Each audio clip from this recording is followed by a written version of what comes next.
Hey everybody, welcome back to Everyday a Project. Today I'm going to tackle another project I've never tried before.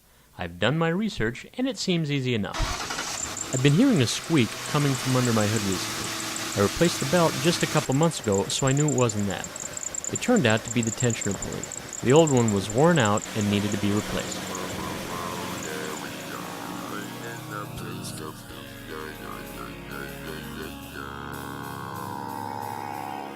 Before I took anything apart, I thought it'd be best if I took a picture of what everything looked like before I took the belt off.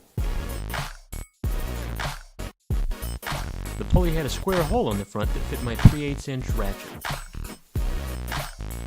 I used the ratchet to take the tension off the belt and then with my other hand, pull the belt off of one of the pulleys.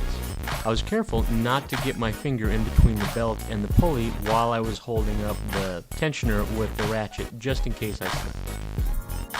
Once the belt was loose, I removed it from all of the other pulleys.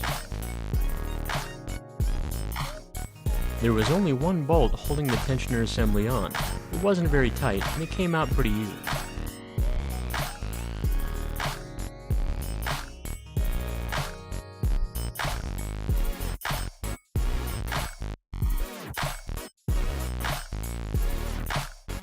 Once I removed the bolt, the assembly slid right out.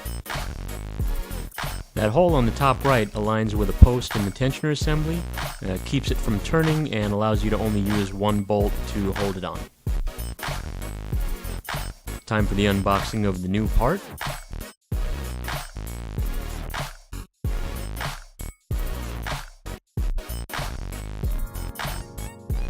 Now the manual didn't tell me to put any Loctite on there, but I didn't see that it would do any harm. I figured, why not?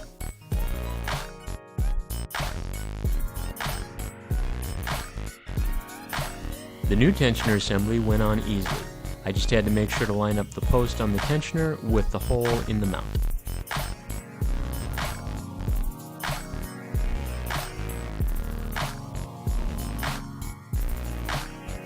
Next, I had to put the old belt back on. I referred back to my original pictures to make sure that the belt was routed correctly. Once I had the belt routed correctly, I used the ratchet to relieve the tension on the tensioner pulley and with my free hand, moved the belt up over the final pulley, before releasing the tensioner to snug everything back up. I ensured that the grooves in the belt were all seated firmly in the grooves in their respective pulleys. Then I released the tension on the tensioner pulley and removed the ratchet.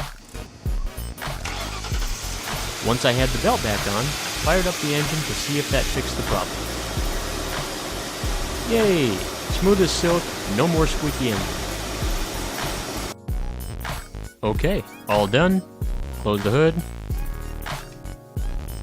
Yeah, that didn't feel right. There we go. Yeah, don't leave your tools under the hood when you close it. I hope you've enjoyed this video. Remember, I am not a professional. Anything I can do, you can do if you're willing to try new things and learn as you go. We may make mistakes, we may fail, but the attempt is what's important, not the end result. We get better through doing. Now that you've seen me do it, I hope you'll go and try it for yourself.